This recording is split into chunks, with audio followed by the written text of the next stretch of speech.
इन्होंने गाली दिया, गाली देने के बाद झगड़ा हुआ और झगड़ा होने के बाद ऐसा इन दोनों पक्ष में झगड़ा हुआ, लेकिन वो लोग जो है पहले से हथियार लेकर आए थे तो इस पर वार कर दिया। और देखिएगा भैया को देखिएगा एक पट्टी इनके ऊपर बंधी है सर के ऊपर, और चाचा को देखिएगा किस तरीके से पट्टी बंधी है। मतलब ये तो लोग चोट तो जरूर खाए लेकिन बच के इसमें उपस्थित है। लेकिन इसी घर का एक आदमी अब इस दुनिया में नहीं है। योगेंद्र नाम है, उनकी आज मौत हो चुकी है, जो कि एक आर्मी का जवान भी था। आर्मी का जवान के लिए तमाम लोग जो है आवाज़ उठाते हैं, आर्मी का जवान हो चाहे गरीब का बेटा हो, कोई आवाज़ नहीं उठाता। और एक चीज़ खूनी संघर्ष ये जो है बता रहे हैं, पुरानी रंजिश थी, कोई जमीनी विवाद नहीं था, कोई राह चलते कोई झगड़ा नहीं था, पुरानी रंजिश थी। तो पुरानी रंजिश को लेकर के वो लोग घर पे आते हैं और इन लोग को वार करते हैं। हम लोग इनसे जानते हैं कि क्या मामला था और क्या बात थी। चाचा क्या नाम पड़ेगा आपका? शिव भगवान गोस्वामी। शिव भगवान गोस्वामी। जब आप ये जो लोग झगड़ा हुआ, आप लोग कहाँ पर थे उस समय? हम बैठी रक्षा चलाते हैं, लेके पहुँच गए ना हम यहाँ आई गए ना। हाँ, कई बजे का मामला रहा, कई तारीख का मामला? लगभग 4:30 बजे था समय, 5 तारीख। 5 तारीख यानी 5 मार्च का 4:30 बजे शाम के मामला है लगभग। तो क्या आप लोग आप कहाँ देखो के लोग आवा, कैसे झगड़ा शुरू हुआ? अब वो भैया हम जब पहुँचे नहीं तब शुरू रहा। हाँ, मतलब लाठी चल रही है? हाँ, वो लोग पहुँच गए यहाँ तक। हाँ, अच्छा, तो यहाँ पर क्या उपस्थित था? कई लोग उपस्थित रहे घर पर? यहाँ हम 3-4 जने रहे। नहीं, आप तो आए कि नहीं, उससे पहले कई लोग रहे यहाँ? अब उससे पहले ये रहे और वो दद्दन रहे, जो खत्म हो गए योगेंद्र, वो आर्मी में भी रहे।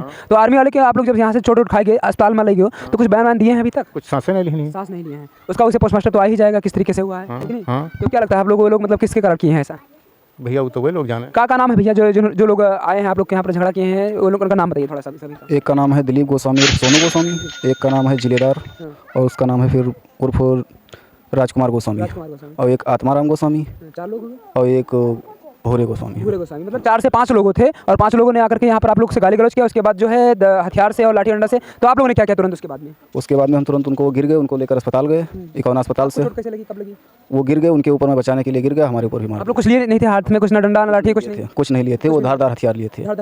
कौन सी रंजिश थी? पुरानी रंजिश थी? आप लोग को पता है वो रंजिश? पता है आप लोग को कि बहुत पुरानी है? बहुत पुरानी, बाबा दादा से चली आ रही है। बीच में कभी झगड़ा हुआ है कि? बीच में होता रहता था, गाली गलौज होता था, इस तरीके से नहीं होता? इस तरह से नहीं होता था। ये आर्मी में भर्ती कब हुए थे, कितने किस साल? ये 12 में होते, 2012 में भर्ती हुए थे। जब से भर्ती हुए तब से इनका विवाद किसी से हुआ कि नहीं? किसी से नहीं हुआ था, किसी से भी किसी नहीं हुआ, किसी से नहीं हुआ। ये लोग वैसे यहाँ रहते भी नहीं, कम रहे होंगे? ये बहुत कम छुट्टी पाते थे, आते थे घर पे रहते फिर चले जाते। कब छुट्टी पे आए थे इस बार? इस बार आए थे 12 फरवरी को। 12 फरवरी को छुट्टी पे आए थे, तब से यहीं पर थे? यहीं पर थे। तो इसी बीच में इनका विवाद मतलब उनसे कभी हुआ इस बीच में? 12 फरवरी से इस बीच में नहीं, कुछ नहीं हुआ था। कुछ नहीं हुआ था। तब वो लोग कैसे आ गए उस दिन? अचानक आ गए मतलब कुछ हुआ भी नहीं, वैसे चले आए?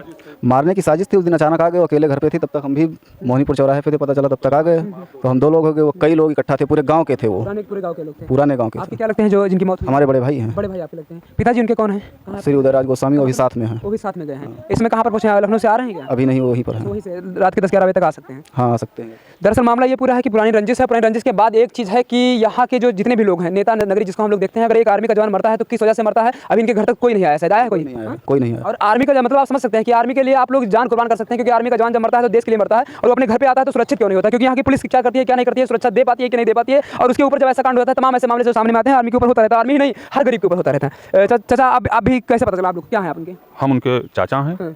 हम मोहनीपुर पहुंचे, तब तक उनको लाद कर बाजार ले जा रहे थे। आप मोहनीपुर पहुंचे मतलब कौन थे? कहाँ थे आप? हम पयागपुर थे। जब आप सुने कि ऐसा मामला हुआ तब आप आने लगे तो पहुंचे मोहनीपुर? हाँ, तब तक ये मोहनीपुर लद कर पहुंच चुके थे। इसके ये लोगों ने इनके ऊपर कौन सी धारा लगनी चाहिए जिन्होंने ऐसा किया है? सर, इनको फांसी होनी चाहिए। ये उसको एक आर्मी का जवान था, उसके ये बच्चे देखिए, इनके छोटी सी बच्ची देख लीजिए, अब इनके कोई नहीं बचा कमाने खिलाने वाला। ये उस जवान की बच्ची है जो इस दुनिया में अब नहीं है, और इनका देख रेख कौन करेगा? और नेता लोग आप लोग समझिए, अगर अब भी आप लोग नहीं देखते हैं, अब भी ऐसे लोग को सजा नहीं दिलवा पाते हैं, तो खाली इलेक्शन आ रहा है, बस 1 महीने बाद इलेक्शन होगा, उसके नाम पर आप वोट मांगिए और जनता को गुमराह करिए खाली, चाहे जिस पार्टी का हो, चाहे भाजपा हो, चाहे सपा हो, चाहे बसपा, कोई चीज़ है कि नहीं? कोई पार्टी हो, इनको न्याय चाहिए। ये लोग न्याय के लिए भटक रहे हैं। न्याय क्यों भटक रहे हैं? क्योंकि आपका सिस्टम थोड़ा लाचार है, क्योंकि सिस्टम के ऊपर आपके ऊपर सवाल है कि उसके ऊपर डरता नहीं है। अगर डरते होते तो ऐसा मामला जो है सामने आपके कभी नहीं आता है कि नहीं भैया? हाँ, कमाकर खिलाएगा इनका क्या कमाई खवाई, इनके कोई नहीं देगा, इनका क्या कमाई। बाबू का नाम है? आकाश गोस्वामी। आकाश गोस्वामी। क्या नाम है बेटी? नंदनी। नंदनी। देखिए आकाश गोस्वामी, नंदनी, मैं सवाल नहीं करूँगा, इनको भी पता भी नहीं है कि क्या हुआ है क्या नहीं हुआ है। तमाम यहाँ पर लोग आप लोग देख पाएंगे, शाम हो चुकी है, जो है लास्ट वहाँ से आने वाली है, और तमाम लोग इसी इंतजार में क्या आएगा। और आने के बाद दुख का पहाड़ तो पहले से टूट चुका ही है, सब जब से सुने हैं, लेकिन आगे भी टूट चुका है, क्योंकि अब जिनकी जिंदगी जो है कौन बीतेगा, कैसे बीतेगी, कुछ पता नहीं है। जो कोई इनकी पत्नी है यहाँ पर? हाँ, इनकी पत्नी। हाँ, थोड़ा उनसे दिखा दी, कम बात बेहोश रहने दीजिए, कोई दिक्कत नहीं। नहीं उठाने ले, हम वहीं चले जाएंगे, अगर होगी तो रहने दीजिए, कोई दिक्कत नहीं। तो एक चीज़ मैं कहना चाहूँगा कि अगर आप श्रावस्ती में देखेंगे तो श्रावस्ती में दिन प्रतिदिन इसी तरीके से किसी न किसी का कत्ल हो जाता है, किसी न किसी की लाश मिलती है। लेकिन नेता लोग, एक सवाल आप लोग देखिए कि क्यों होता है, क्योंकि सारे जिलों से ज़्यादा जो है ग्राफ इसका जो है अपराध ग्राफ श्रावस्ती में बढ़ रहा है, और यहाँ का प्रशासन कुछ नहीं कर पा रहा है, क्योंकि कभी यहाँ पर होता है तो कभी यहाँ से कुछ दूर पर होता है, जो कि कभी कोटीदार का नाम दिया था, कभी किसी का नाम दिया था। मैं इतना ही कहना चाहूँगा। भैया क्या चाहेंगे आप लोग, क्या सजा मिलना चाहिए उनको? तो सर हमें क्या बताएं, क्या सजा मिलना चाहिए आप लोग? योगेंद्र भाई साथ ऐसे कर दिए हैं तो क्या होना चाहिए? आर्मी जवान थे सर, वो हम जानते हैं, उसको ही होना चाहिए। जो चाचा हमारे बताए हैं, भाई सजा होना चाहिए उसको। क्या होना चाहिए भैया? इनको फांसी की सज़ा होनी चाहिए, इनके घर पे बुलडोजर चलना चाहिए। बुलडोजर चलना चाहिए। क्या क्या होना चाहिए आप लोग की समझ से? कुछ पता है? फांसी होना चाहिए सर, उनको फांसी फांसी होना चाहिए। क्या होना चाहिए? फांसी होना चाहिए। फांसी होना चाहिए। आप लोग यही के हैं? जी फांसी होना चाहिए, जिस तरह तड़प दीदी रहते हैं। जी जी जाम रहे जी जहाँ जी। फांसी फांसी फांसी तमाम भी हो सकता है। श्रावस्ती वालों के किसी भी साथ में हो सकता है, किसी भी गरीब के साथ में हो सकता है, ये किसी भी आर्मी के साथ में हो सकता है, किसी भी छोटे छोटे पद पर तैनात या बड़े पद पर तैनात लोगों के साथ हो सकता है। जब तक ये प्रशासन सभी के साथ एक व्यवहार नहीं करेगा, न्याय नहीं करेगा।